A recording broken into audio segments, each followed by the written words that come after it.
Good evening and welcome. I am Emir and I am responsible for the events and exhibitions at Anamet. Thank you for coming today. Today we gathered for a book talk here, and our guests can be considered as hosts too for today only. So Ebrar is working at the Anamet currently, and Mostafa Minawi is a current senior fellow here at Anamet.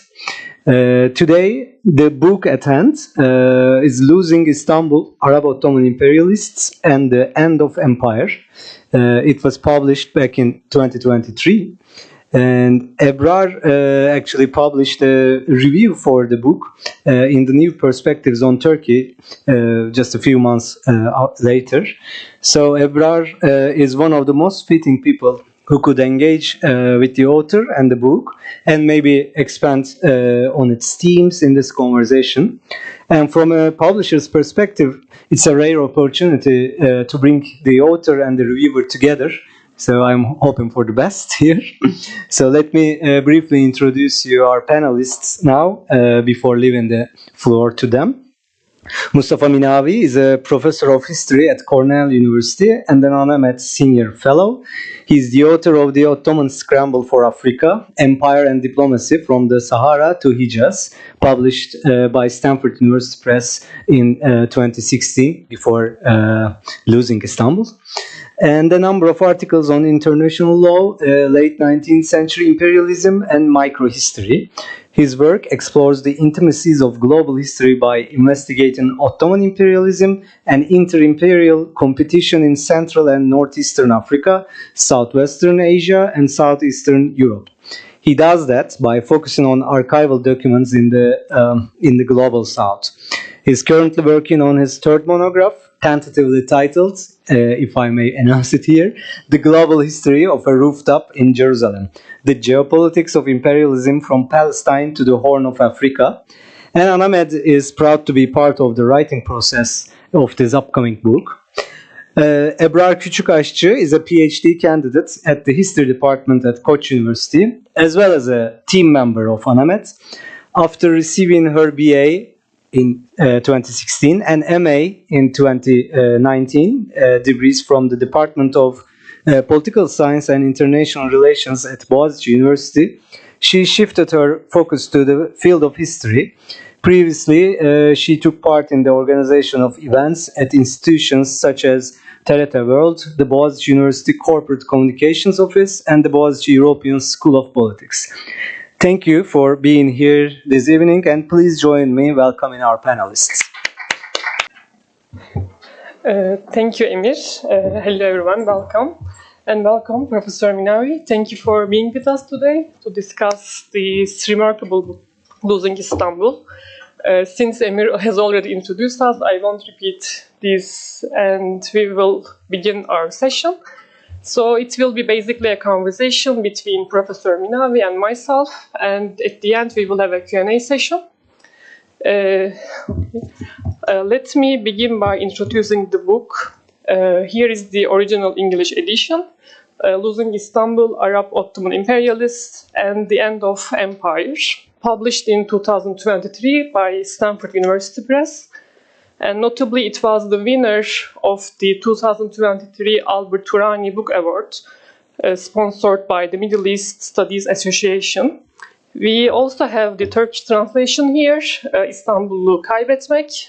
It is a title by Fol Kitap. It is also published in the same year, end of 2023.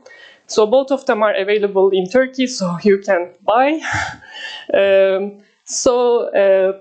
The book actually delves into the experiences of two members of the Al-Azm family, or Azmzade, a notable family from Damascus, but they spent most of their life in Istanbul. The book exemplifies the possibility of reinventing roles within the bureaucracy, actually. They became bureaucrats, they became military officers, diplomats, negotiators in time by using their family networks and education. And Sadık and Şefik and their extended family established new careers and new paths for themselves in Istanbul. But this is not a biography at all. Professor Minawi has a different historical perspective. And I think it's good to start the discussion from the historiography that Professor Minawi is following, because it tells more about more than a biography itself. So maybe the first question could be your historiographical background and how did you position yourself in their lives? And we can start with your notes from the book. Sure. Hi. So I thought, because I'm assuming that some of you have read the book, but most of you have not, I thought it would be a good idea to start with some framing of the work. So what I did is I picked few passages from the introduction and the foreword that hopefully will kind of give you a sense of what the book is about, but more importantly, what is it that I was trying to do with the book, including historiographical intervention, microhistory as a way of tackling global history. So this is going to be a narrative, and I'm going to be reading it. Around 1 a.m. on the 27th of April 1909, Sultan Abdul Hamid II, along with 3 princesses, 3 princes, 4 concubines, and a few members of his entourage and palace servants, were loaded into a convoy of armored vehicles. While the people of the imperial capital slept, the Sultan's convoy slowly made its way to Küçükaşcı, the last station on the European railway system, which terminates a short walk from the church-turned-mosque Hagia Sophia and the old royal residence and center of the Ottoman dynasty's power for centuries, the Topkapi Palace. The Sultan's convoy was flanked by members of the cavalry, with foot soldiers lining the sides of the streets. When they arrived at the station, the Sultan and his companions boarded the train in almost complete silence. Within minutes, it took off under the cover of darkness destined for Salonika. It was said that Sultan Abdul Hamid II tried to take one last look at the walls of the city he lost, but it was difficult with the curtains on the train windows tightly shut. However, one of his young sons was able to sneak one last look through a gap in the curtains with sadness in his eyes. This was a dramatic recounting of the last few hours of the longest reign of an Ottoman Sultan, reported in a Beirut-based Arabic-language newspaper, painting a vivid picture of the end of an era and the beginning of what was to be a hopeful, fresh start for the people of this ailing empire. The Sultan's exile came a few months after the military coup, usually referred to as the Young Turk Revolution, which effectively ended his reign and reinstated the Ottoman constitution. Along with him, it took down a substantial number of loyalists who built their careers around service to the palace. Many of the closest advisors to the Sultan were Ottoman imperialists who came from Arabic-speaking majority provinces in the Levant, and whose fate were tied to his, some of whom I will be talking about today as we discuss the book. So a decade after his exile, the vast territories of the empire that his family had ruled over for more than 600 years became part of the contested history of Southeast Europe, Southwest Asia. Abdul Hamid did not live long enough to witness the fateful dissolution of the empire and the end of the institution of the caliphate. Although he had warned of European designs on the empire, he could not have imagined that the region would look almost unrecognizable within a decade of his departure. Arabs, Kurds, Armenians, Greeks, Bulgarians, Albanians, Jews, and others would splinter and be divided between nation-states with contested territorial boundaries, European colonial mandates, and a settler colonial state embedded in the heart of the Levant would also happen. European victors of World War I, American representatives, and a handful of former citizens of the empire would decide the fate of the majority of the population in Southeast Europe and Southwest Asia. Ottoman state policies enacted during Sultan Abdul Hamid II's reign against the Armenian Ottoman population foreshadowed the ethnic cleansing of the native Armenian and Greek and Muslim population in Anatolia and the Balkans in this polyglot empire. However, it would have been much harder for contemporary observers to predict that the empire's largest Muslim population, from which some of his closest advisors hailed, would also break off. Even though a variety of political opposition movements came to light under his rule, the Arab versus Turk style of ethno-nationalism only became a real threat to the unity of the empire a few years after his departure. Soon after World War I, Southwest Asia was carved up into a puzzle of nation-states that left many former members of the empire marginalized, alienated, or displaced. Some members of the Arab-Ottoman community, which set up households in Istanbul in the 1880s, like the subjects of the book, worked for Yıldız Palace in various capacities and deeply identified with Ottoman imperial rule. They held on to the possibility of an alternative future for their children under a larger tent of an imagined, diverse, and inclusive Ottoman state until their hopes were dashed with the collapse of the last Muslim imperial rule in the region. Losing Istanbul operates on one level at the voyeuristic level of a curious spectator observing the colorful lives of this generation of Arab-Ottoman imperialists as it unfolds on the pages of the book. The book turns the spotlight on Istanbul's Arab-Ottoman community through the social spaces of one family, the Azimzades. Their careers and intimacies of quotidian life set against the dramatic background of Istanbul's glamorous high society, the political intrigue of the palace, and near constant existential anxiety that comes with living at the center of an imperial world order in transition. Marriages and births, palace receptions and circumcision ceremonies, corsets and medal-adorned uniforms, travel and misadventure are all part of the story. The ugly side of imperialism also features prominently, including classism, corruption, slavery, and the rise of racism, ethno-racial discrimination, and ethnic cleansing.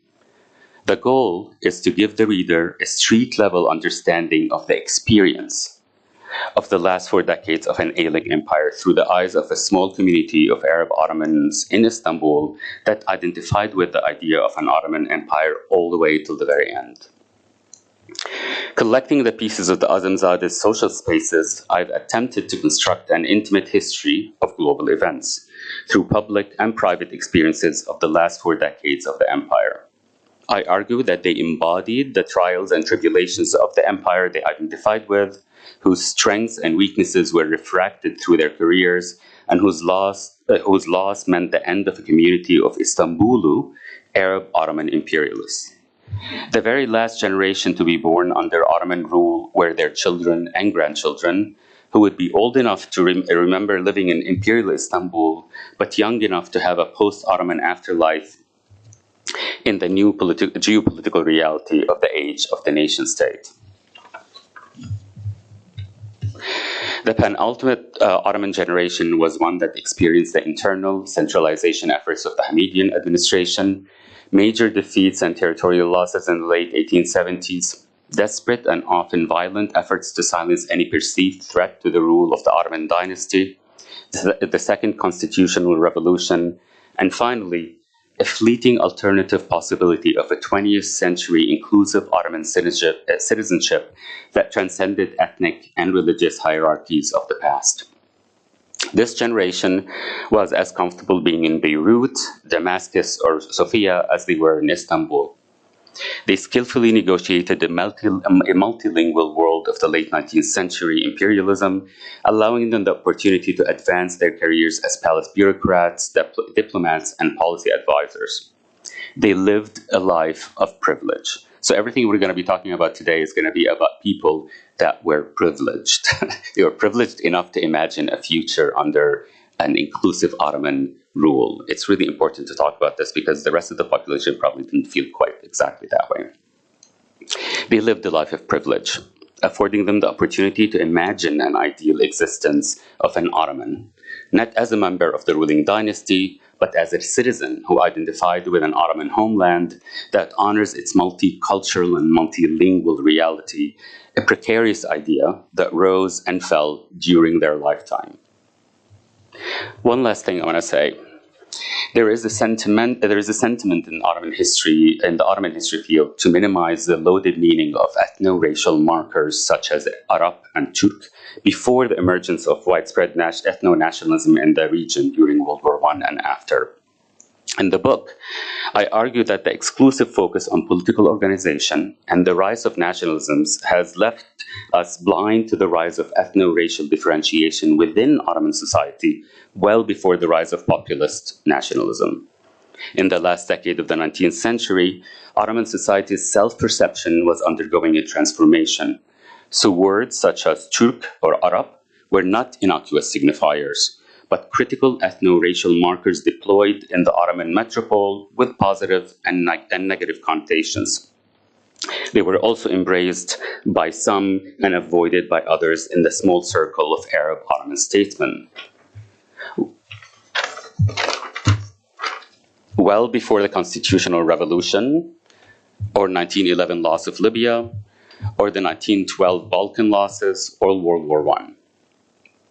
Using the term Arab-Ottoman or Turkish-Ottoman throughout the book acknowledges and amplifies this reality. It is important to differentiate here between the rise of ethno-racial differentiation in the Ottoman center and the often parallel rise of isms, whether it is Arabism, Turkism, or different kinds of nationalisms. That's not what I'm talking about. To borrow the famous adage from statistical science, correlation does not imply causation. In this book, I also investigate some members of the Arab-Ottoman men of the palace's identification or purposeful disengagement with specific titles or specific concepts, such as Ottomanness, Europeanness, Arabness, and indeed whiteness, all from their writing that left us behind as they traveled in Africa, Europe, and other places. I highlight their response to the European gaze on the Orient as well as their evolving understanding of their subject position in an imperial world order. So after the collapse of the Ottoman Empire, many Arab Ottoman families of Istanbul, including the Azimzades, were fractured, were some staying in what would become the Republic of Turkey, and others living across Syria, Lebanon, and Egypt, forever losing the center of their imperial world, Istanbul. Now their descendants live across the world, but they trace their background to the Azimzades of Istanbul or Al-Azms of Syria, two names of the same family. The duality of how Azimzades represented their family names in many ways reflected their layered habitus, as they seamlessly seemed to transition from Arabic in Damascus as Al-Azms to the Ottoman Turkish from Persian in Istanbul as Azimzades. This is where I'll stop. Thank you. Thank you. I think it's provided a good background for everyone, I hope so. Especially the ones who didn't read the book yet.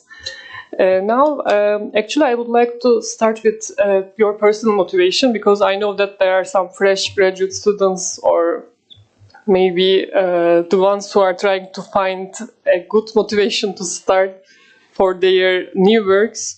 So what was your what was the specific moment or realization that made you decide that this story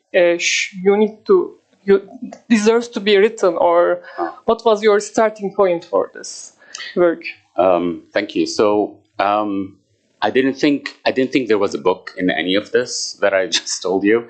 I've been collecting interviews and documents about this family out of interest that I couldn't quite name until the pandemic happened. And until the explosion in Beirut happened, both of which I experienced quite closely. And I decided that there is something very important in us starting to tell experiences of history, not just history. So what I mean by that is that writing history about the human experience that hopefully any human being, whether they are from the region or not, could understand and relate to, and hopefully care about. So global events that we know about, particularly during this period, were quite intense, and one after another, one war after another, one loss after another. But we really have no idea about how the people that lived at the center of it experienced it. What kind of anxieties did they live through? What did they tell them? How did they start to shift their self-perception as the events around them and around the world changed? That became really interesting to me because people were interested in how people experienced the pandemic, something so global, and how they experienced it differently in different parts of the world. How did the explosion in Beirut feel was something I used to get a lot. I decided during the pandemic, I wrote this during the pandemic, that if I'm going to write one last book, I want it to be an experience, and I want it to be hopefully relatable. And I also wanted people like those really privileged people that I have very little relationship to, whether it is their class system or where they come from, but whose experience was liminal by definition. People who at one point were very much at the top of the pyramid in a very structured society, who identified with that society. They had the privilege of identifying with that society because they were reaping the benefits of being part of this Ottoman society, suddenly became not of that society, or they were told that society no longer exists. So first there was an exclusion, then it stopped. What happens during that moment when liminality is your existence? For a lot of us that are, like, I'm Palestinian, liminality is something I live with all my life. Your very existence is always questioned. Your loyalties are always questioned. Their experience of the same thing in a very different context made it a very personal story for me. So that's how I got into it. Yeah. Actually, like when you say experience, from that one, I would like to move to the title. Because losing Istanbul, for Turkish citizens probably, it's a bit weird, because for us, a transition from empire to republic, it's like a salvation, like in the Turkish historiography, I mean. It frames as the salvation of the city, like the city became freer, but here we talk about a loss. So there is a different, or side of like the exclusion, because the Arab-Ottoman imperialists, in the second part of the title, they are losing. They are excluded from the narrative at the end of this transition. So how does this perspective help us understand the multicultural memory of Istanbul that national historiographies have mostly erased or ignored? Thank you. So yeah, losing Istanbul, I wanted a title that is very emotive. It's like losing a lover. Or so in Turkish it doesn't translate as well. It probably should have been translated with a different word, but it is not about losing the city as in like the loss in a war. It's about losing a lover, someone who is the center of your world. So that's what I'm thinking, and I'm thinking of it in terms of the people that no longer fit into a post-imperial world in Istanbul. So in a post-imperial world, you have two choices, whether it is on the northern side of the Syrian border or the southern side of the Syrian border. You're either this or that. You make choices, sometimes they're accepted, and you can somehow reinvent yourself, forget the past, and fit into a new society, or you are not, there's no way that you can do it, and you are pushed out or you leave. During that leaving, you're leaving the center of what looms very large in your imagination. Istanbul did not, most people in the empire probably never made it to Istanbul. But for most people in the empire that lived even towards the end of the empire, Istanbul loomed very large. It is that kind of, it's like, I don't know how to describe it. It is something that even villagers in Mount Lebanon or like my great-grandma in Beirut, always would reference till the end of her life as that thing that is over there. She used to reference even Yildiz all the time. We had no idea what Yildiz meant. That erasure of this really relatively very recent history. For a historian, this is recent. This is really recent. I met people that lived during that time, and I'm not that old. The fact that it is that recent and it's so completely erased, this connection between the Arabic-speaking people specifically and the Turkish-speaking people, particularly in the center, that we've completely suffocated, intentionally erased for nationalist purposes, has affected the way we perceive one another now. There's like an amnesia, an enforced amnesia, if you will, that we enforce. Like these, the people at the bottom that I dedicate the book to are great grandma, great grandpa. They again lived through the transition in Mount Lebanon, and then lived through the effects of the transition when they were kicked out of Palestine. Because before they were able to move back and forth, it was the borders were not, at least in the provinces, were not that difficult. So their whole life was changed, and thus my life has changed. And more than that, life of so many people, not just in Anatolia, which you're probably very familiar with, but in the rest of the empire, changed drastically, and nobody talks about it. You're supposed to think about the bad past and the good future. Or the good present, right? So suddenly, so when I say losing Istanbul, I'm talking about losing Istanbul as a center of a universe that included a lot more than just Turks. And you said liminality, and I think there is also in-betweenness. So I am also working on a family who is from Hijaz region but lived in Istanbul most of their lives. But in their afterlife, or the last chapter of this book is aftermath.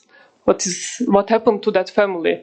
So did they manage to utilize their experiences, like as you call, like the experiences in this transition in the new setting, in the like British mandate under French mandate? So was there, like, the imperial culture was at the end was beneficial for them, or this in-betweenness like prevented everything for them? So so the word, so in-betweenness, and this is just semantics, but all we have is semantics when we're storing words. So I use the word liminality rather than in-betweenness, because the in-betweenness assumes that there is a something here and a something there, and you're in between. Liminality allows you to be not of one specific place without knowing what the edges are. It's not some continuum. And for a lot of people that lived during the Ottoman period, I think we seem to, because we are so conditioned, and me included, as those that go through training in history, particularly about the Ottoman Empire, that we think that there are like the real Ottomans, and then there are the Ottomans that were ruled by the Ottomans. That is true in class sense, but it is not true when it comes to things that we now assume, which is kind of this divide between different ethnicities and different languages and where they were spoken. So Istanbul was very multicultural, and I don't mean that in a cute, isn't that, lovely, kumbaya, my lord. I don't want to sugarcoat anything I'm trying to say here. Imperialism is not pretty for most people. It is pretty for a few, like those people. But what I'm trying to get at is that the ruling class, as well as the people that they ruled, were quite mixed. That is something that people in the Arab world do not like to think about, because they like to think about the bad Turks that ruled us for 400 years. It's like that narrative. But also here, people do not like to think about it. There's like us, the good Turks, and then there's Arabs, right? That we thank God we got rid of them. And you spend all of your kind of definition of self in one way or another includes the not Arabness. You know what I'm saying? It is such an interesting, it is so recent, this history of transition that we haven't, this history of liminality that we haven't actually come to terms with as people from the region writing about the region. And this sounds a little kind of nativist, but let it be, I don't care. It is important, we're not doing it. We're not doing it with really dire kind of consequences, some of which are about someone from outside that doesn't understand the intimacy of both the connection and the separation who comes and writes about it in very specific ways that might not apply to the region. So, so this is, sorry, is that, did I go too far? And did I answer what you were trying to get at, or did I miss something? No, I think it's a good to start, because this liminality, I like this liminality discussion actually, because I think the liminality also help us understand the current identity crisis and borders in the Middle East also. Because if there is the in-betweenness, the borders shouldn't be a problem. No, absolutely. You're absolutely right. So we all know, we know the horrors of borders. I mean, we know the horrors of thinking about borders that contain one majority and several minorities, the way post-imperial world thought of itself, had to be structured. Not because there's no other alternatives, but because the alternatives were given to us, handed over, some way accepted, some were enforced. Whether you're under imperial rule, I mean, we're talking about British, French imperial rule, or you were not under, but you've accepted those ideas. The idea of an ethne for a nation is terrifying for anybody that lived through the transition, if you don't happen to be part of the majority ethne, whatever that ethne was defined as. That happened on both sides and in between. So not just what becomes Turkey and what becomes Syria, there's a lot more in betweenness that happens that until today we're still thinking on those terms when we're talking about solutions for Palestine, solutions for Lebanon, solutions even for Syria. Until now, the division, the idea that those different ethnicities or the ethnification of religions and their necessary physical separation is the only way the region can come to some kind of a peaceful existence has proven dangerous time after time after time. And it comes from us not knowing what the recent past actually was like. When people were not divided, that doesn't mean they didn't hate each other. Let me just be very clear. But they managed to live together, right? They managed to live together for centuries. Oh God, I'm sounding like some postcard. Again, this is not about sugarcoating the reality of living under imperial rule. It's about telling you about the reality as it existed. Sometimes they fought due to ethnicities, but most of the times people fought due to other things. That separation, though, of trying to separate people, racializing people, especially under religions, which comes really from outside, this idea that Muslims are a race and Jews are a race and Christians are a race, it's not something that was part of the Ottoman lexicon. They had different kind of racialization, which we can talk about. But then this being transferred into what will become imposed nation states is the horrific reality we're still living in. And the genocide in Gaza is just one ugly example of because the understanding is the two-state solution is the only solution, comes from that way of thinking that doesn't understand the very recent history of the empire. And speaking of ethnicity, you talk about racializing self or racializing other, the chapter 5. So it feels a bit contradictory. Yeah, it seems to me like this a little bit, because in this chapter you talk about the civilizing mission of the Ottoman Empire, but at the end they are using Arab Ottomans for this mission. Yeah. So there is how they managed to become part of the Ottoman whiteness. They are part of Ottoman bureaucracy. They are the elites. Yes. Yeah. But it's a bit. Yeah, maybe we can just a bit elaborate on this. Absolutely. So race is complicated, and race is always local. It's a dangerous thing to start thinking about race by using examples that apply in other places, particularly in North America, where it's studied quite a bit, but in a very specific context. In the Ottoman Empire, at the end of the imperial world, if you will, race becomes such a fundamental way of justifying some empires' rule over other people. The Ottoman Empire was not immune to the notion of race. The Ottoman Empire is a very old empire that doesn't evolve. That is something that is very, very important to remember. They didn't just have one model and they followed it for 600 years. It doesn't make sense. The notion of racialization, of what it means to be a modern person, becoming a notion of also whiteification, of being white as being Western and Western as being modern, infects the Istanbul elite as much as it infects other imperial centers. The problem is that when you're thinking in those terms, you need to have who's the inside and who's the outside, who is white and who is not white, and it's not a skin color issue. Race is not a skin color issue. Colorism is a skin color issue. So you can tag a whole people with a specific skin tone as a race, but you can tag a whole religion as a race, or you can tag a whole bunch of people coming from a specific area as a race. This is what I'm talking about. So race and its creation, race does not exist in the world without racism. Racism creates race, if that makes sense. And so when the distinction based on where you come from becomes that tool, you're racializing others while you're racializing yourself. What's interesting about the people that I'm talking about, they were part of both ends. They are at the center of being Ottoman. They identified as Ottoman more than anything else, if you will, at least in their writing publicly when they go to Europe. They did not think that because we come from Syria, really we should back it up. The fact that they're coming from Syria does not imply that they're Arab. And I know that is like, some people are like will raise someone's eyebrows when I say this. Of course they spoke Arabic, but they spoke Turkish as well. That doesn't mean, and some people wrote their MAs to try and prove that they're really from Bursa or Konya or some whatever. I don't care. This is not about what, you know, what's your genetic makeup.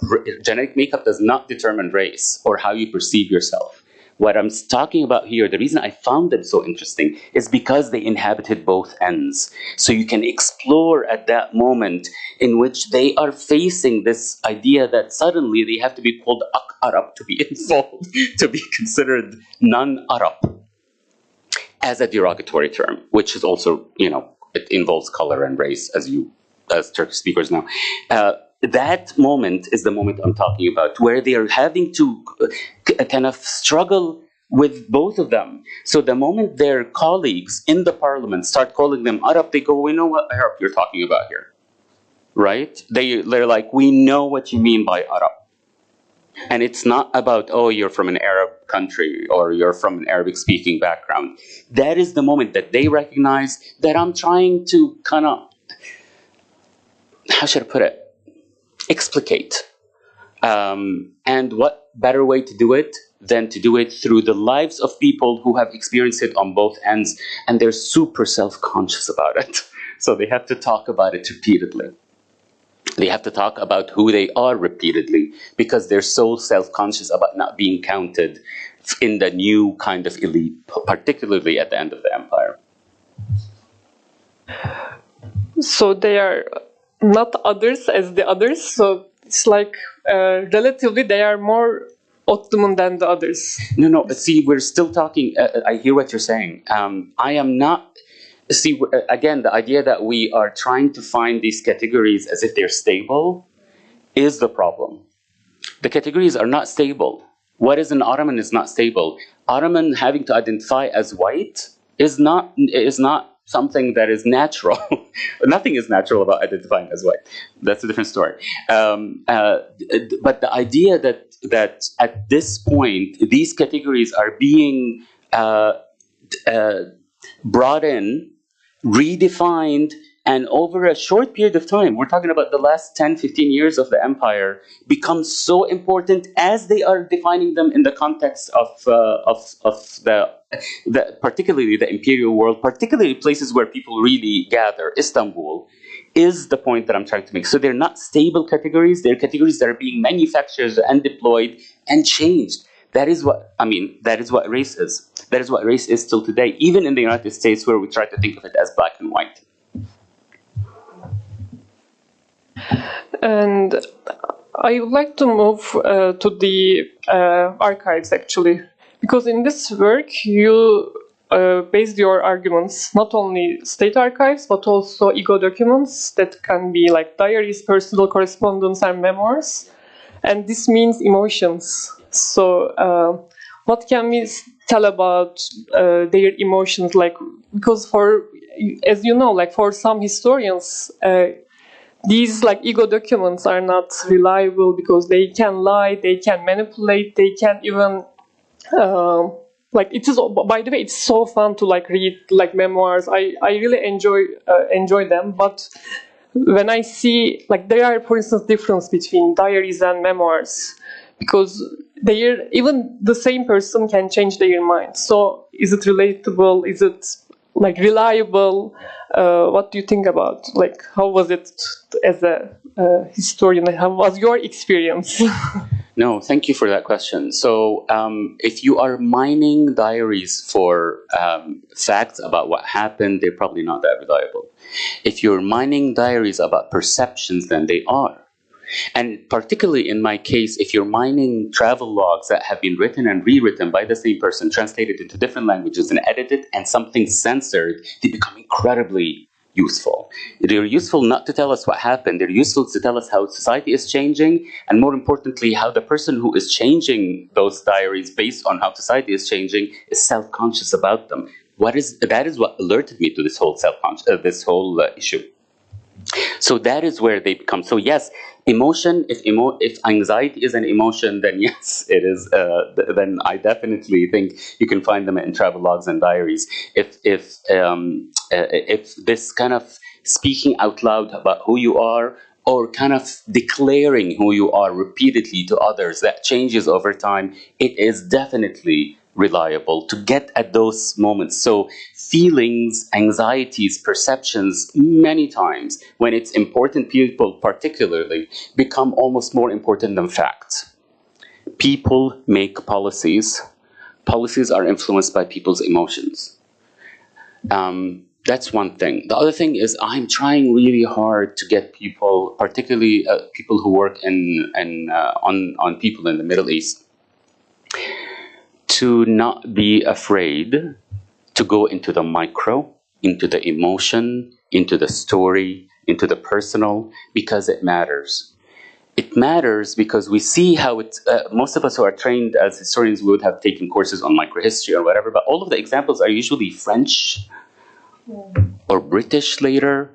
Of course, Americans love to talk about themselves, so there's a lot of American examples, later German. But this idea about whose life, personal life and experience is worth writing about to a wider audience and then trying to extrapolate from it for history becomes almost political.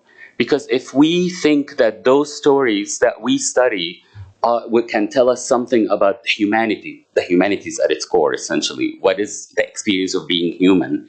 But the people that lived in these regions, kind of personal lives and perceptions, could not. We have an issue. We do have an issue. Jesus. So what I'm trying to get, particularly to the next generation, is to get them to shed this consciousness about exploring the micro, the experiential of people that lived in this region, whether they're people that were part of the policies or people that were in a village doing whatever they want to do in their own life. Their lives mattered. Us knowing about their experience matters to us today. We need so much more of it. We need so much more of it to stop being fed what the states want to feed us. Now, I'm talking about the United States, but the state, like the nation state, wants to feed us. The only way you can actually skip that is by actually going to the experience of people that experience what people are telling us happened. And we don't have that. I mean, the field is very, very small. And it's small because we keep it small. That's a different story. So through these like ego documents, you move beyond the like high politics of the era. But what about the events of this high politics? Like we have 1900 revolution, Balkan wars, like First World War. So they experience all of them as the state bureaucrats, as Arab-Ottoman bureaucrats, imperialists, as you call them. So like their experiences, can these change our understanding of well-established like political views about those events, for instance?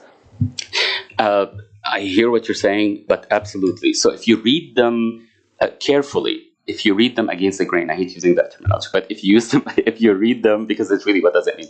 If you read what they've written carefully and actually know what is happening in their life at that moment in time that they're writing it, you can actually get a meaning beyond what they wrote. So you can, because we have a privilege of hindsight and the privilege of accessing a really, really extensive archives here, probably more rich than any archives in terms of like their density, not so much the breadth, but the density of them. We are able to combine both to try, even for the states people who are not writing, official documents or letters or memos, but also writing personally to try and get not what actually happened, but what was actually they were going through, even as elite. I would love to know what my grandma was going through. Unfortunately, I don't know if it's the same in Turkey. This generation that could read Osmanlıca but had to learn how to, all of that generation, the lost generation, where we suddenly switch everything, particularly in Turkey, language change, suddenly you become illiterate, the way you're dressed is criticized, all of that. That happened in different ways in all of these different nation states as we tried to erase it. What they tell us, what they would want to tell us, we didn't want to hear. I remember this very clearly as a child, asking questions of my parents, going, as if the Ottoman Empire was like some Roman Empire. Oh, forget it, like move on.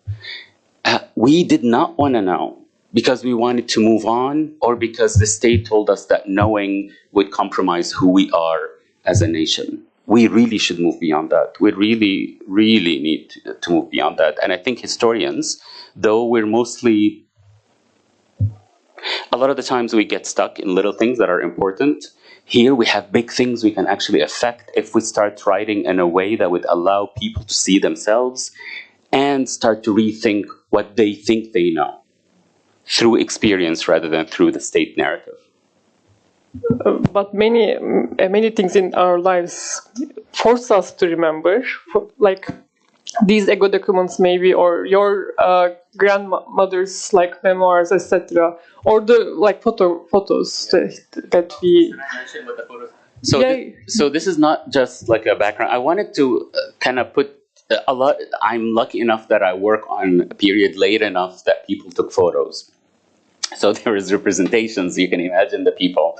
And those are the people. Most of these people are the people that I'm talking about. Each photo I collected from a different place. Some of them are easy to collect. Some are much harder to collect because some of them have to come from the descendants who might or might not like what you're doing with the photo. You have to take permission, be very specific about what you're using the photo for, run it by them. The family split in the aftermath. I don't know if we're going to talk about it, but it's split. And some part of the family do not like me talking about the family the way I'm talking about it today. And other parts were like, yeah, go for it. Every photo tells us a lot about them. The bottom photo, for me, is important.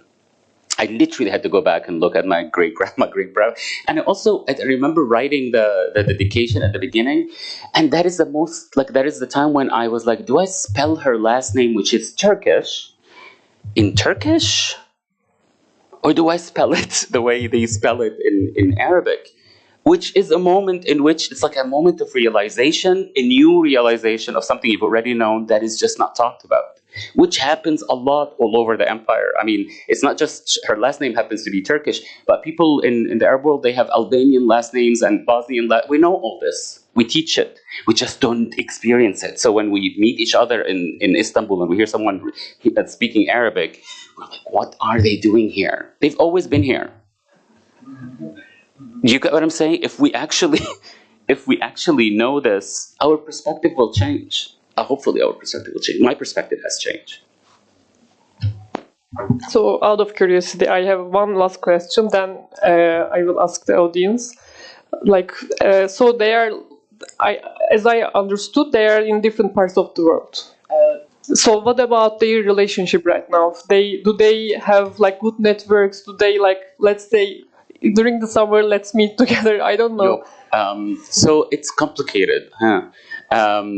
So some brothers, one married a Russian and stayed in Istanbul, changed their last name, refused to acknowledge any connection to the Arab world. They're really, it's like a very hardcore, not all of them. There was someone who was very generous who was willing to talk to me because she ended up marrying a distant relative who is originally from Syria.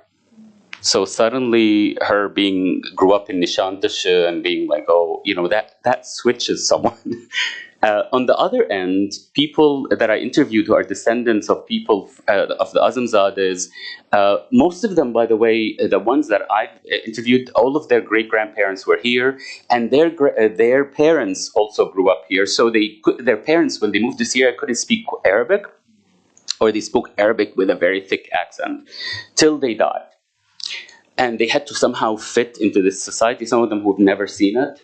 It's very interesting when they started telling me about their fathers. Their father could not, he would always use the wrong, because in Turkish, of course, there's no a female, male. In Arabic, there is in everything. So they would always, till the end, they've never been able to manage it. Things like that. On that end, they've reinvented themselves very quickly and became part of the new elite who worked for the colonial powers, and later became part of the Syrian government, some becoming presidents before Bashar al-Assad. Those are the two main ones. There are ones that are spread in London and in Qatar and California and all over the place. They know of each other, but there's no intimate, in any way, relations. No, thank you so much. I think it was a good coverage. So if you have any questions, we can hear. Would you mind keeping track of? Maybe we can.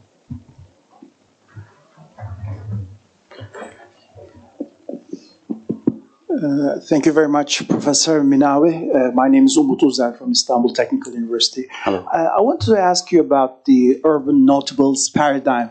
Yeah. Do you find it useful to analyze the Azims, or do you have a different opinion about it? Sure. And a non-academic question: do you think it could have been possible for the prolongation of the Ottoman Empire as a political entity? Thank you. You're welcome. Thank you for your questions. So let me take it. Can I take a question one at a time, because my memory is like that of a goldfish. So urban notables. Urban notables is good enough for about a very, very, very short period of time. Things change quickly. After the urban notables, then we have the Tanzimat. The Tanzimat come back, and they would have to reinstate themselves, to reposition themselves. As centralization starts to take place, their ability to kind of almost autonomously be notables in other parts of the empire, particularly in the Arabic-speaking part of the empire, could not stand on its own. They had to reinsert themselves in a different way into the center. This is what happens with the Azimzades. So they kind of were autonomous. They governors almost and controlled almost every major post in Syria and Lebanon and so on, until something happened. There was like the massacres in Syria. They were blamed for it as notables that did not stop it. They were exiled. And this story, by the way, is very common. Different families, particularly in that part of the world where the urban notables would be exiled, and then they come back. Mostly exiled, to Paphos, but still, they came back and they had to reinvent themselves. Part of their invention is they send their children into schools, universities, or the military school, and they end up being embedded in Istanbul like this family. So it's only useful if it's the end. It's only useful as something to kind of note for a very short period of time towards the end of the 18th century, but it doesn't last that long. It's another iteration of empire that comes in and erases that. The Ottoman Empire lasting longer. So I wrote this thing for the History Channel, which is very embarrassing to say. The question was, was it inevitable? It wasn't inevitable. Britain is in a very different way, but it's still alive and breathing. Russia in a very different way, alive and breathing, very kind of contracted. But they've been kind of repositioned themselves. The Ottoman Empire was well on its way to kind of move into the debates that I was talking about are parts of the debates of how they imagine almost an Ottoman nation state would act and look like. That was very real. It wasn't some just like people imagining it. It's being debated in the parliament. People know that is the direction they're going for. World War I cut it off. So it's World War I is really what ends it. If they were on the winning side, or if they did this not happen to them, we could have easily continued with this, and it would have morphed and changed maybe into a nation state that thought of itself as a multicultural state. But that's me being kind of a little utopic.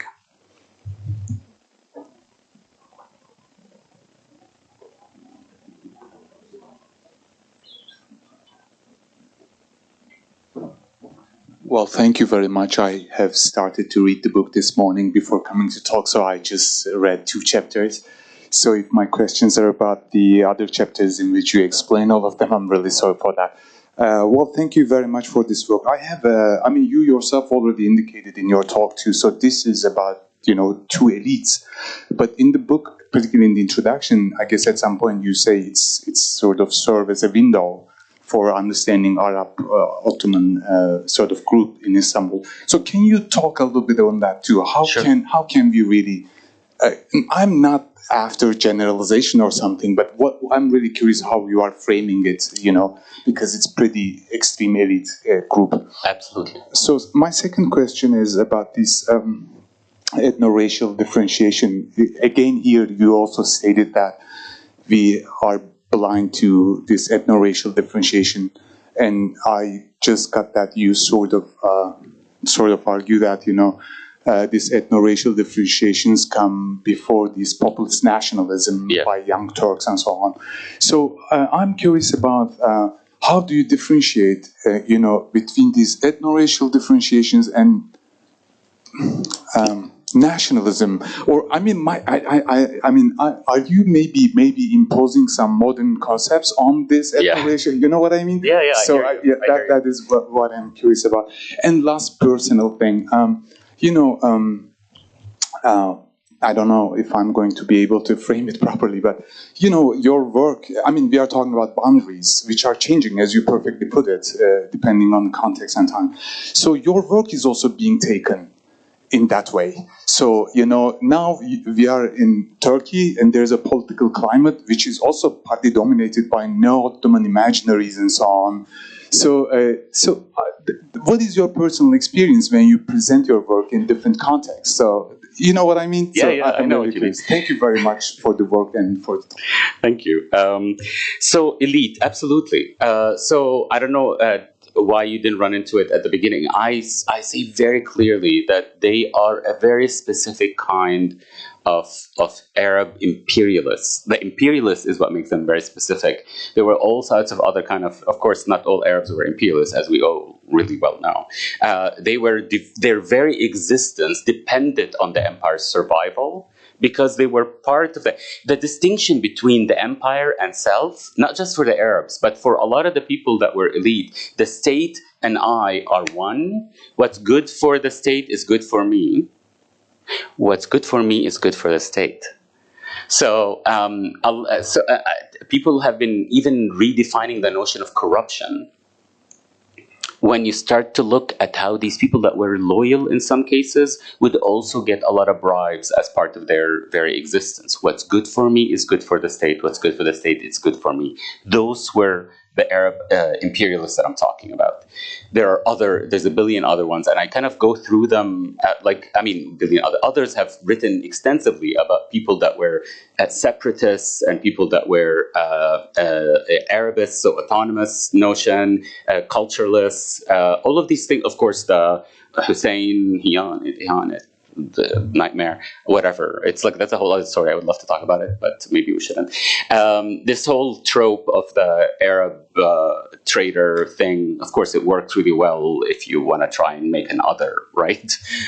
You kind of group them all into one. What I'm trying to do here is talk about this specific group. They were not alone as a family. There was tons of those families. More than half of Tashfikiye was for them. Really, because they came at that moment when Tashfikiye is being built as purpose-built for these elites that were coming to work for the palace when it moved to Yildiz. And they came at that moment. So Abdul Hamid's kind of inner circle, that's why they call him the Arab Sultan. Tons of them were coming from the Arab world and worked for him and lived in Tashfikiye. I don't know if that... so hopefully it will become clear as you go through the rest of the book. Nationalism, are they related? Absolutely. Are they causal? No. That is all I'm... there's different kinds of notions of what a nation state should look like, particularly for the Ottoman world. So people in Paris were talking about an Arab nationalism or Syrian nationalism. A lot of people were talking about, what is Ottomanism going to look like? Does it include, is race a factor? Right? And what I mean by, again, I don't want you to, when I say race, and I try to be very clear in the book, when I say race, I'm not talking about black and white, though it comes in. Who's white and who's black, not by the color of their skin, but by how we actually kind of becomes very important, because they're modeling on something else that they're seeing. But it works very, very differently. Remember, all of this starts to happen in the second half of the 19th century in all of the empires, not just the Ottoman Empire. And the second half of the 19th century is way before the end of the empire, way before the rise of separatist nationalism, as opposed to federal nationalism or that kind of. And they were all on the table, and they were very real possibilities. I really want people to. It is important if we can imagine that possibility. I'm in no way. Let's go into the third question. Not advocating for a new empire or Ottoman Empire or some such. It doesn't. You don't step in the same river twice, and the river is usually dirty, right? So, what I'm saying is that understanding this very recent history that will help us not accept racist notions about one another as if we are so foreign to one another. We are so not foreign. Even when I didn't speak Turkish, I remember landing in Izmir. Ataturk Izmir. Landed in Izmir, didn't know anything about anything. I wanted to learn Turkish for fun.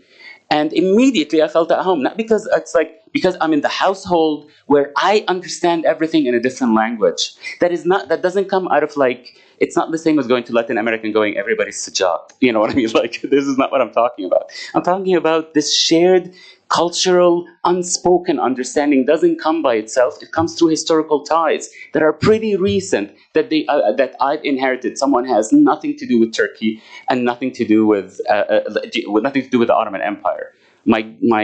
My great-grandparents were fishermen and shoemakers, so I'm not even part of the elite. We'll talk about that if you want. There's a lot of people walking around who are part of the elite that like to think of the Ottoman Empire as some ideal world. That is not what I'm talking about. I'm talking about the importance of us knowing, whether we like it or not, we're connected.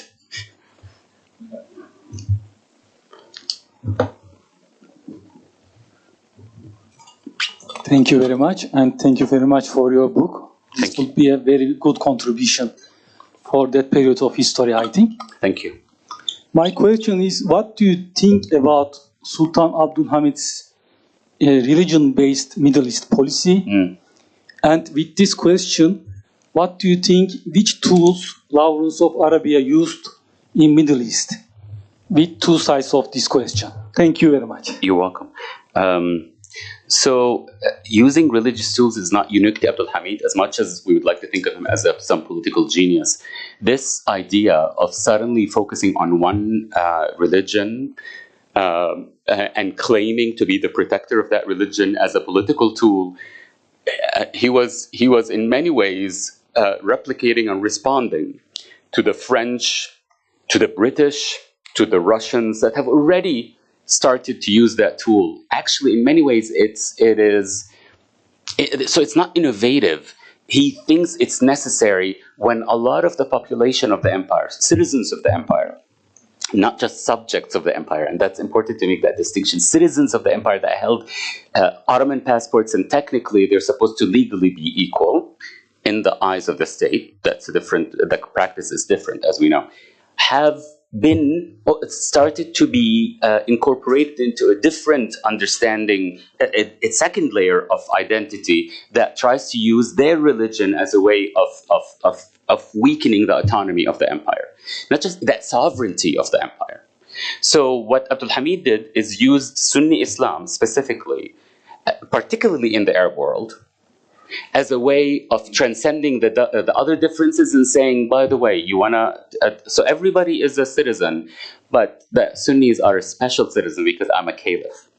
The caliphate thing was reinvented, of course, with Abdul Hamid as a racialized concept. My God, I use the word race more than a racialized concept, not because Abdul Hamid started to think of Muslims as a race, but because others started to think of Islam as a race, just like they started to think of Judaism as a race, just like they started to think of Rome as a race, and so on and so forth. So he was just using, kind of delving into that. It helped extend his rule, the Ottoman rule, actually. So it worked in a certain respect, but not good enough. Not well enough, for different reasons that have nothing to do specifically with that, with him kind of utilizing Sunni Islam as a way of unifying the people under his protection, even beyond the empire, by the way. That is actually probably more importantly beyond the empire. There's, of course, way more Muslims in India than there is in British India than there is in the Ottoman Empire. So imagine you going, by the way. And it worked. In some cases, they were like, the documents were full of them being scared. The other thing, Lawrence of Arabia. Oh, okay. So Lawrence of Arabia is an enigma. I try not to fetishize him. People fetishize him for many reasons. He went into someone that was already aching to be to kind of looking for any ally, British or French or whoever would listen, to help him exert his power and step from under the Ottoman Empire. That is where the personal becomes important. When we start to think of this whole Lawrence of Arabia coming in, he's coming in already primed. Sharif Hussein is primed. Sharif Hussein was already in communication with the British asking for this. They've rejected it many times, and then finally they said towards around World War I, this is a great chance for us to come in and use this. Does that mean he somehow succeeded before occupying the Syria and Lebanon and Syria in bringing Arabs to his side as Arabs? Absolutely not. Absolutely not. There's a moment in which there is no alternative. With the defeat and then the marching in of this Abdullah, there is no alternative. The Ottomans are already defeated. That the people that we now try to think of them all as one are under the rule of this foreigner. But it's either that or immediate. Of course, they ended up being under immediate French or British rule anyway. Does that mean that people were ready, primed for it? No. Was there a discussion of that? Absolutely. Were most of the population thinking, like in this massive population, the largest population by that time is Arabic speaking. By the time most of the Balkans are gone, we're all like egging to get the Ottoman Empire away and somehow be under like foreign powers? Absolutely not. And I don't understand till today. I don't understand how people still believe that. I mean, there's already tons of studies that show differently. They show how complex the situation was, and they show how this that the Hijazi guy was as foreign to them as anybody coming from Albania to rule over them, right? But we still are stuck with this whole. I mean, because it's used so often. Try and Google Arab in a Turkish Google and see what you get. Maybe last two questions. So you're ultimately talking about Ottomans, and specifically Arab Ottomans. Yes. But there were, I mean, Greek Ottomans, Yes. Armenian Ottomans, Very much. well, to some extent Turkish Ottomans, Albanian Ottomans. But Yes. I believe this millet system didn't work. At the end, everybody wanted their own nation state. I mean, Greeks rebelled, Arabs rebelled, Albanians rebelled, we lost Balkans, and it was the biggest trauma for Turkish people losing Balkans.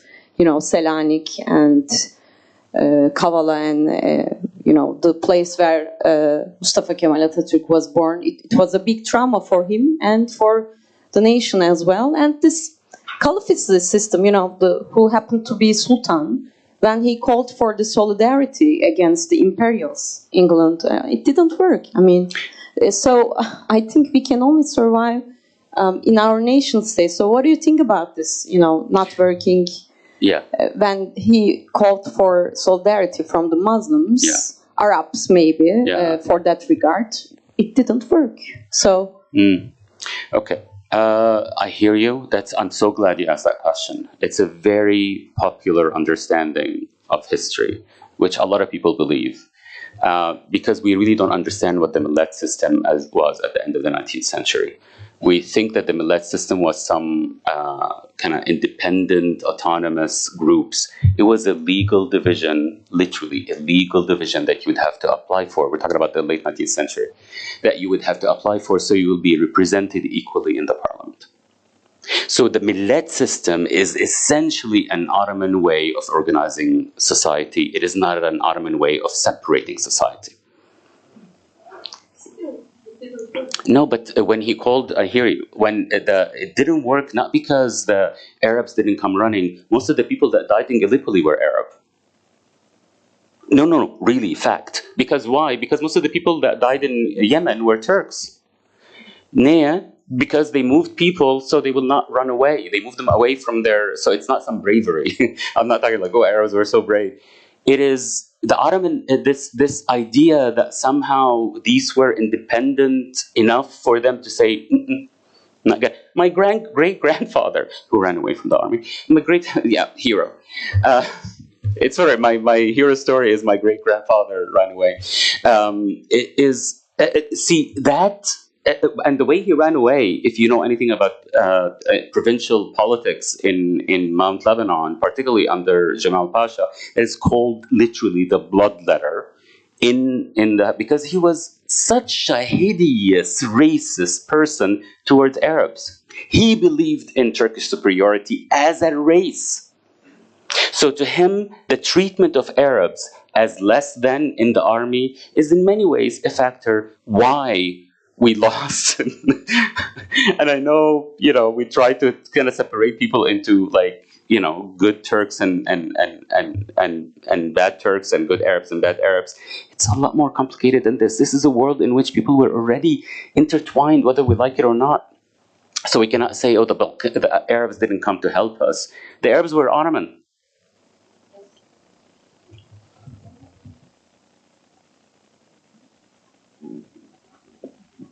I would like to thank you for this panel, especially Ebrar and Professor Mostafa. It was really incredible. I love the questions, in particular because I'm a PhD candidate, so listening to how you approached your own historiography, it's really enriching for me. And I do have a sort of repetitive question that goes again about the reception of your work, especially because I'm working on Ottoman Arab migration to São Paulo with the case of Antioch.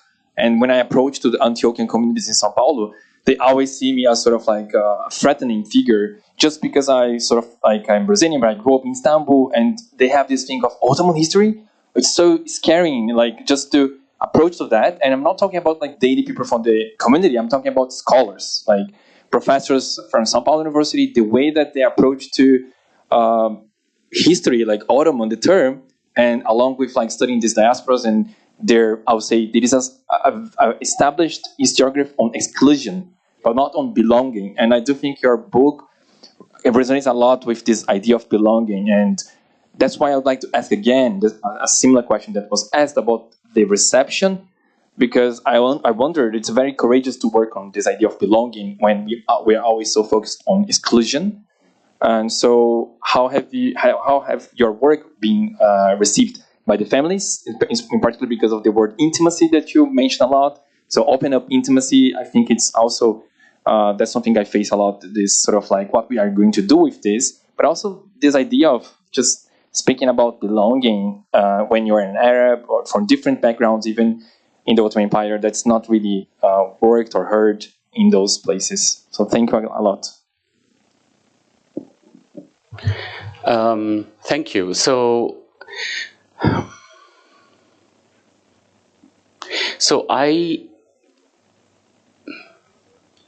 I worry about, worry is a strong word.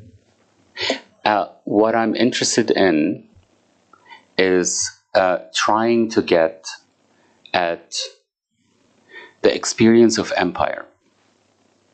And the experience of empire included a lot of violence, but most of the time it included a lot of living. And for some people, living well, right? So I didn't write this book to refute other people's experiences. Absolutely not. I want more people to write more experiences. I don't care about what just give us more experiences. It's a huge empire. But I also worry about the way, okay, let me put it this way. The way that the diaspora fits into the education system and funding system abroad, not on purpose, but ends up separating the study of the Ottoman Empire into the study mostly of quote-unquote minorities, but also as a separate unit, usually about their separateness, not about them being Ottoman citizens. That's why, for instance, I call everybody, I hyphenate everybody. So I hyphenate, like Turkish Ottoman, Armenian Ottoman, not because I'm trying to impose an idea. It's actually the separate. I want to say that being Turkish or being Armenian were important, but I also want it to be part of the collective story rather than another story that somehow assumes a separation that is fundamental as opposed to situational. I don't know if that answers your story. I am in no way criticizing people that work, of course, what you're getting in the diaspora in many ways is our fault for not having more story, more history, rather than separating the history the way we've been separating it. But again,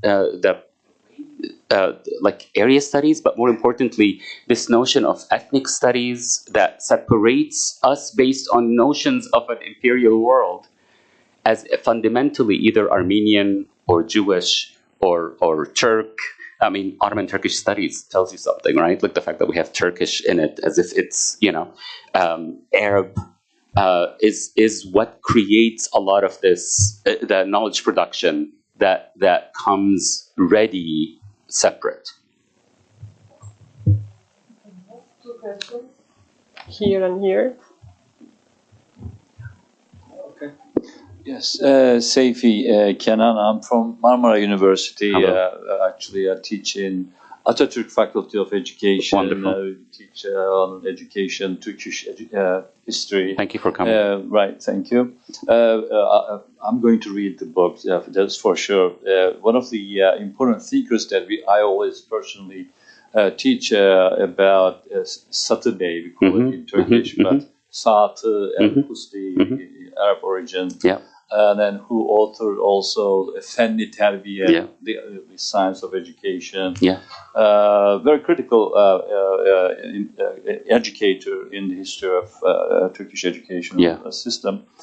The thing is, you touched upon, of course, I'll read it later on, but you talked about how Arab-Ottomans, certain group of Arab-Ottomans lost their privilege as the sultan that they were serving dethroned or lost the power.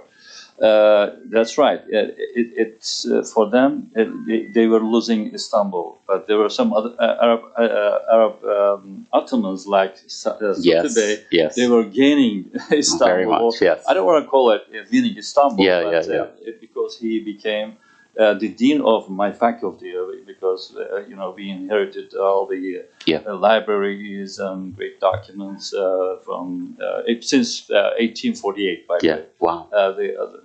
So he served as a dean, and then he established a very telling, important, influential journals. It's called Muallim or Terbiye. Yes. Great intellectuals like Ziya Gökalp and others they published great articles in there. I'm supervising a dissertation with some of my students. They are digging deeper. But of course, he moved to Arab world later on, became one of the leading figures in Arab nationalism. My question is, of course, I assume you didn't touch upon those names like Satibey, but are you planning to inquire further in the future? That would be very interesting. Figures like Ottomans like Satibey and others, absolutely, what they have done. Thank you. So one name is Michael Provence, who wrote that book. It's called The Last Generation of Ottomans, in which he traces figures like Satt al-Husari, and how their experience, their education in the Ottoman world, being part of the Ottoman army, all of that, in many ways, transfers with them into the new states, particularly Iraq and Syria. So they reinvent themselves, but it's not in a way that says we reject the past, but rather this is what we have today. My training is Ottoman. I'm going to apply it to this new nation state. It's a wonderful book, So I don't. I mentioned that other people have different experiences of the loss, but I also insist that losing Istanbul, is about losing the possibilities of what Istanbul represented.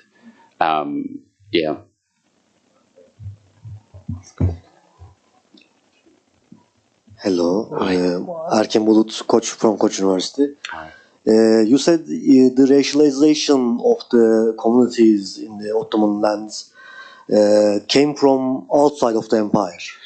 No, the concept. The concept of it. So, can you say, or would you say anything about the origins of this thought, this transition from the empire itself? Because, for example, in the Ottoman state ideology, maybe we can call it, the Ottomans mostly tend to see the communities as Christians, as Jews, as Greek Christians, as Catholics, as Muslims, but Shia or other communities. So they call them as their identity in their religion. Right. Also, for example, we tend to think that if something is coming from outside of the empire, we mostly tend to look at the western part of the world. Yeah. But for example, starting from late 18th century, in the Balkan lands, the crystals, we start to see some crystal national identities, maybe, and they mostly came from some kind of Russian and Ottoman conflicts. So Russians were always into that, and they were not in the western part of the world. So what can you elaborate? Absolutely, thank you. So I am not trying to blame the West for the racialization. I really am not. I think we need to stop blaming people. Ideas travel, and they're not one way.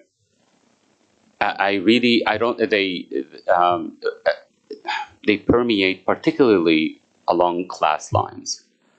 Something we don't really talk about that much. an Ottoman official is probably closer to a Bulgarian official or a Russian monarch than he is to the person who drives his horse carriage, who is also Ottoman. They identify with one another in ways that we haven't even started to understand. We don't go into it.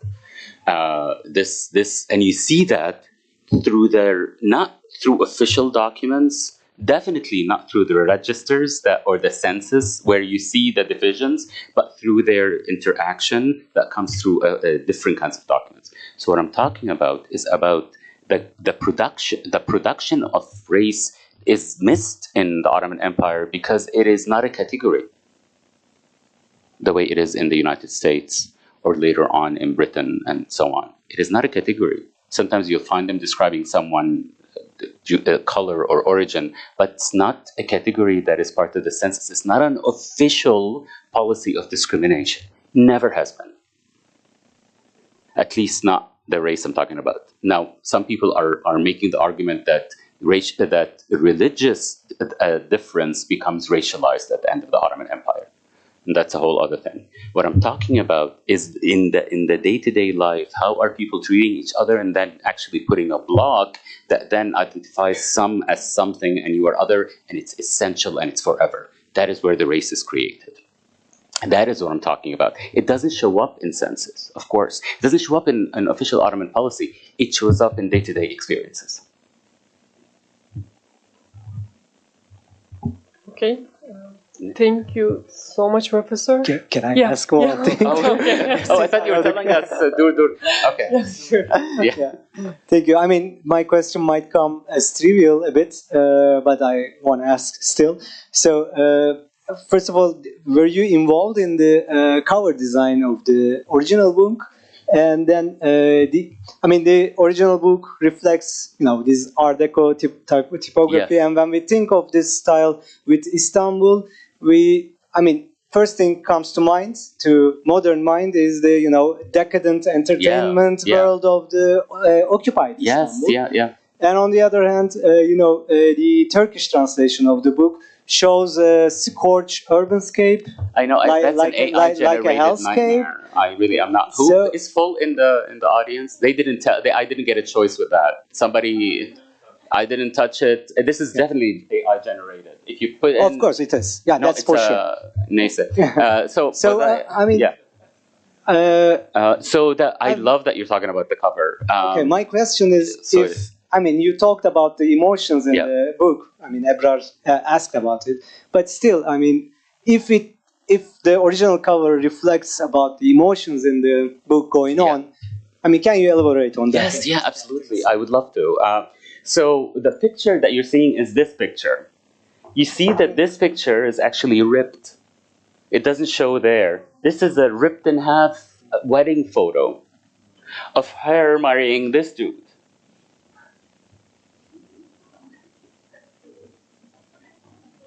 Which is amazing. It's actually from Marmara University's archives.